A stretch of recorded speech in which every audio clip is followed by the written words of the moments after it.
Ada seorang sahabat Nabi, bukan sahabat Abdul Somad. Dia sebelum tidur malam bertasbih alfa uqdah, 2000 simpul. Diambilnya simpul tali 2000. Simpul tali 2000. Habis itu zikir subhanallah subhanallah subhanallah 2000 simpul. Sekarang saya tanya, bolehkah bertasbih 2000 kali sebelum tidur malam? Boleh apa enggak boleh? Sekarang balik pertanyaan ini. Pernahkah Nabi melakukannya? Enggak pernah. Kalau enggak pernah dilakukan Nabi, apakah boleh dilakukan? Tadi katanya yang boleh, sekarang enggak boleh.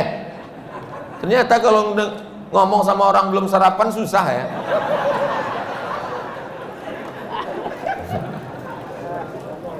Oke, contoh kasus yang kedua. Ada seorang imam mazhab. Tadi yang bertasbih 2000 kali sebelum tidur itu sahabat Nabi, namanya Abu Hurairah. Sahabat Nabi. Di mana bisa dibaca biografinya? Dalam kitab Syiar A'lam An-Nubala. Siapa yang nulis? Imam Az-Zahabi, Imam Ahlus Sunnah wal Jamaah. Contoh yang kedua.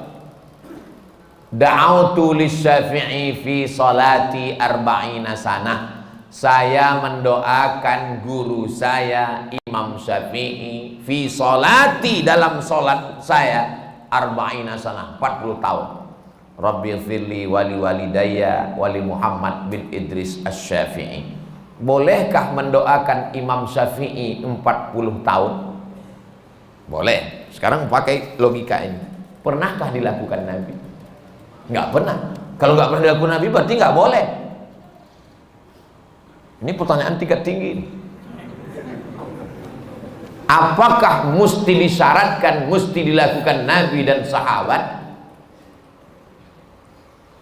Puasa Nabi Daud, pernahkah Nabi melaksanakan puasa Nabi Daud secara berterusan? Yasumu yauman wa yuftiru yauman? Enggak pernah, tapi Nabi memujinya. Apa kata Nabi? Ahabbu saum ilallah saumi Daud. Puasa yang paling bagus adalah puasa Nabi Daud. Nabi tak pernah melakukannya. Jadi sunnah ada 3. Yang pertama sunnah fi'liyah, Nabi melakukannya. Yang kedua sunnah qauliyah, Nabi mengucapkannya tapi Nabi tak melakukannya. Ada jenis yang ketiga, sunnah takririyah, Nabi tidak melakukannya, Nabi tidak mengucapkannya, dilakukan orang lain, disetujui Nabi. Mana contohnya? Sami Allahu liman hamidah, Nabi mengajarkan Rabbana lakal hamdu mil'us samawati wa mil'ul ardi wa mil'u ma syi'ta min syai'in ba'du. Tapi ada satu sahabat bacaannya lain. Sami Allahu liman hamidah, Rabbana lakal hamdu hamdan thayyiban mubarakan fi. Selesai salat Nabi tanya, siapa tadi yang baca alhamdulillah hamdan thayyiban katsiran mubarakan fi? Aku enggak pernah ajarkan. Aku ya Rasulullah. Apakah Nabi marah? Aku enggak pernah melakukannya. Kenapa kamu pandai-pandai buat doa itu? Kau masuk neraka jahanam. Apa kata Nabi? Apa kata Nabi? Ra'aitu bid'an wa salasuna malakan yabtadirun. Aku lihat 39 malaikat turun dari pintu langit ingin mencatat doa yang kau baca. Enggak pernah dibaca Nabi. Begitu juga dengan Allahu Akbar kabira, diriwayatkan oleh Abdullah bin Umar bin Khattab. Nabi mengajarkan Allahumma ba'id baini wa baina khatayaya kama ba'adta bainal masyriqi wal maghrib. Sahih Bukhari. Allahu Akbar kabira ada juga dalam Sahih Bukhari. Nabi tidak pernah mengucapkannya. Siapa yang membaca itu?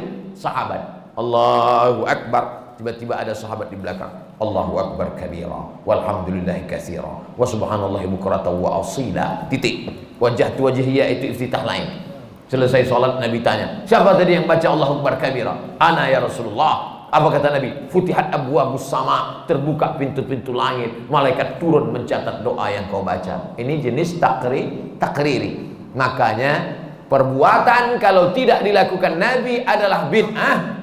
Betul kata Imam Syafi'i, kalau dia bertentangan dengan syariah.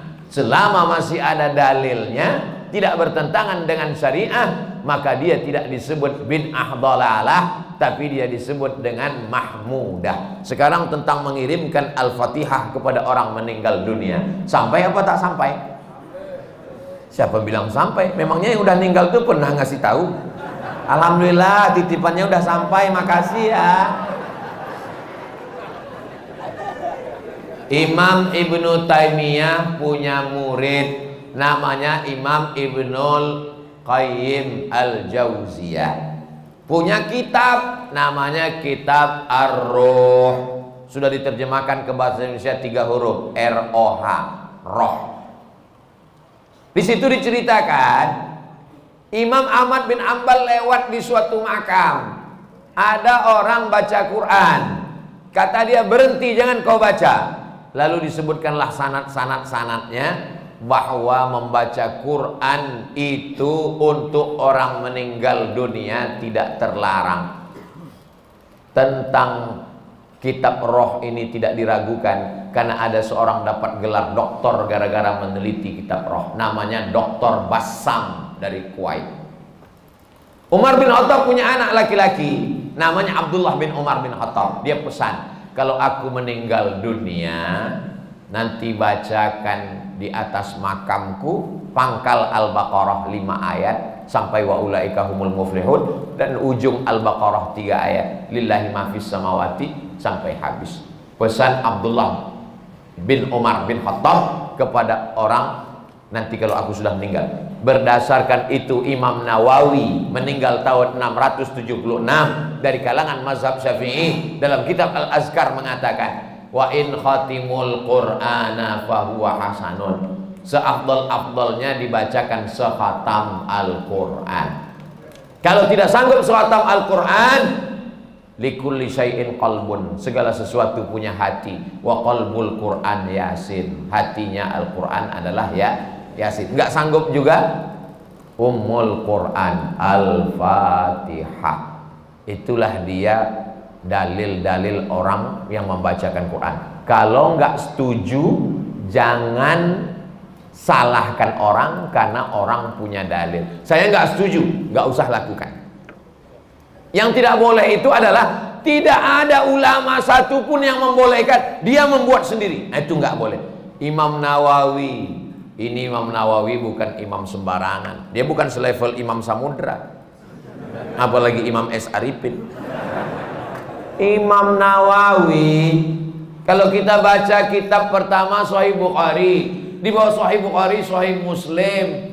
Imam Muslim muridnya Imam Bukhari. Kalau kita baca Sahih Muslim kita nggak paham, kita mesti baca kitab Al-Minhaj Syarah Sahih Muslim Ibn Al-Hajjaj Imam Nawawi.